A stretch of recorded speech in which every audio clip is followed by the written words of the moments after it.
When we see beginner workouts on YouTube, you will find workouts involving standard push-ups and even pull-ups. But when I started, I was not even able to bend my arms in the hanging position of a pull-up and couldn't do one single push-up. Many times they assume you should be able to do such exercises, but if you have never been athletic and if you were to be as sedentary as possible like I was, then this video could help you out. The workout routine consists of 6 days per week. And yes, it may sound like a lot, but it will only take you around 5 to 10 minutes per day because there will only be one exercise per day. The reasoning as to why I chose it to be this way along with other things will be explained after I laid out the workout and exercises. Along with the 6 days per week, the only exercises you will ever do and worry about when you do this workout routine will be 3 exercises: the push-up, the bodyweight row, and the squat or a wall squat hold. To do these exercises, you do not need any special equipment, but you may need some surfaces or objects that are commonly found in your home. But if you are not able to do a push-up, how are you going to do a push-up? By increasing the height of the surface your hands are on, we can drastically decrease the difficulty of the push-up. These are called incline push-ups and are going to be the first exercise you do. One common mistake when teaching or learning the proper technique and form of an exercise is doing it while the load or difficulty is too hard. As an example, learning the technique of the standard push-up will be incredibly overwhelming and hard if you are not capable of doing even one repetition. The difficulty in the incline push-up is easy enough that everyone should be able to do it, unless you are drastically overweight or injured. To do the incline push-up, you will first need to find a place to do it. The only thing you need is a surface like a table, a bathroom sink, or anything that is stable enough and its height is between your lower chest and waist. As a general rule, the taller the surface, the easier it will be, unless it passes the height of your lower chest. In the starting position of the incline push-up, some common mistakes will be to have your legs too far away from the surface, which, if far away enough,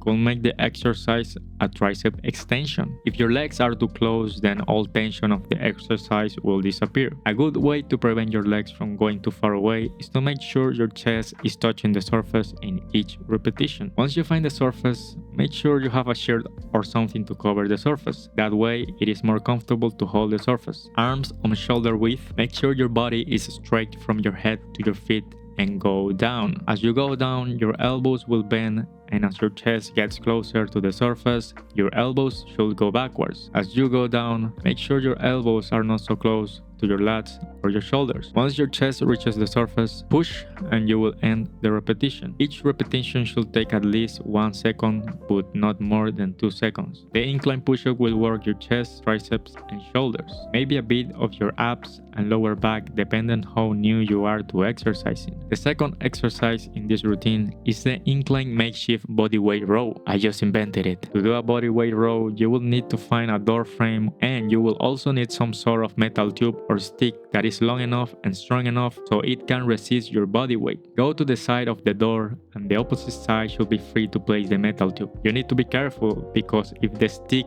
or tube is not strong enough, it will break. You will fall and injure yourself. Make sure the door frame is not slippery and the floor you are placing your feet on is also not slippery. If you have socks, remove them. Hold the tube shoulder width. Make sure it is at the height of your stomach or lower chest. Place it against the door frame to test it. Once you have tested it, move your feet only a bit forward compared to the tube or stick. As you see, the weight of your upper body will bring the tube backwards at all times, applying pressure and making it stable.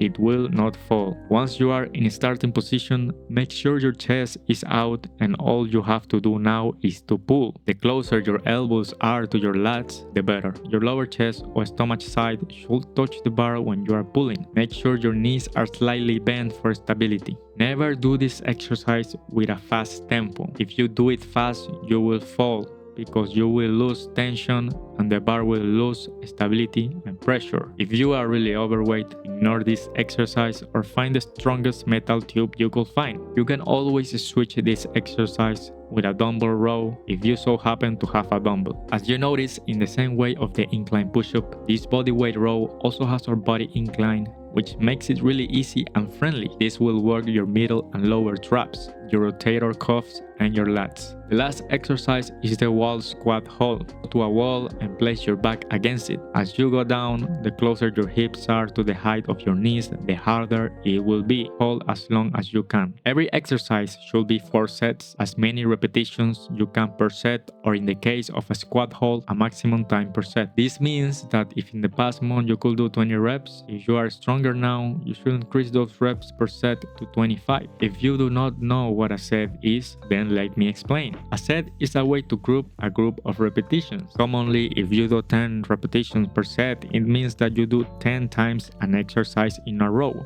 then rest, and then you do 10 times in a row again. There is always rest between sets. Sets are just a way to separate repetitions and add rest between them. Rest between 30 seconds or 2 minutes per set. Find the range you like to rest the most. Monday will be incline push-ups. Tuesdays will be makeshift incline bodyweight rows. And Wednesdays will be squat holds. Repeat the cycle until your only rest day, which will be Sunday. Once you reach 20 to 30 reps of incline push-ups, you must move on and do it on a shorter surface like a chair against a wall. And once you get at least 15 to 20 reps on that chair, you must move on to push-ups on the floor. Once you get 30 to 40 reps slow tempo in a row in the makeshift incline bodyweight row, you must start learning the pull-up. Once you get at least 30 to 60 seconds on the wall squat holds, you must start doing squats. As for the warm-up, just rotate the joint that you will use. If you're going to use your wrist, then rotate your wrist joint until you think is enough. Same goes for your elbow or your shoulder or whatever. The goal of this workout routine is to build muscle, to get stronger muscles and joints, to be used as an introduction to exercise, to condition your body to be able to move on to harder exercises, and to someday reach your first pull-up, deep and supported single leg squat, while making it as simple and frequent as possible to build the habit of exercise. But this routine will not teach the pull-up or the dip or the single leg supported squat, because that is not its purpose. Once you reach those exercises, you must discard this workout routine because it will only limit you. Now, I will explain my reasoning as to why I decided to make it this way. One of the biggest problems you will face when you start something is not being constant. Now, if you want to be consistent, you must make it as simple and straightforward as possible. This means the lower the amount of exercises, the better. As you see, you will only need to learn and do 3 exercises. Every day, you will only do 1 exercise. This is good if you are very busy. It will only take you 5 to 10 minutes per day. This is great because you can focus every day on only 1 exercise, which makes it straightforward, easy to focus, easy to learn, and not overwhelming. If you only do 1 exercise per day, it makes it possible to completely focus on it, meaning that training hard will be easier. Because it is only 1 exercise, you will not feel overwhelmed and thus may not feel the need to leave it for later because of those feelings. You may think that doing less days per week may be simpler, easier, and less overwhelming, but it is not. Because you want to integrate exercise into your life, you must understand that the more we do something, the more it becomes a part of us. Thus, it's harder to not do it. The more days, the more frequency, then the better and easier it is to remain constant and to build that habit. 6 days per week of exercise will be counterproductive in the context of more exercises and higher and heavier loads. But since we are doing light loads and only 1 exercise per day, recovery and feelings of fatigue should not be an issue. As another perspective, if we multiply 10 minutes 6 times, you will be doing 1 hour of exercise per week. So no, it's not much. If you can reach 5 to 6 months of straight consistency in this routine while achieving at least 15 to 20 repetitions of standard push-ups and 25 to 30 reps of squats, then this routine has achieved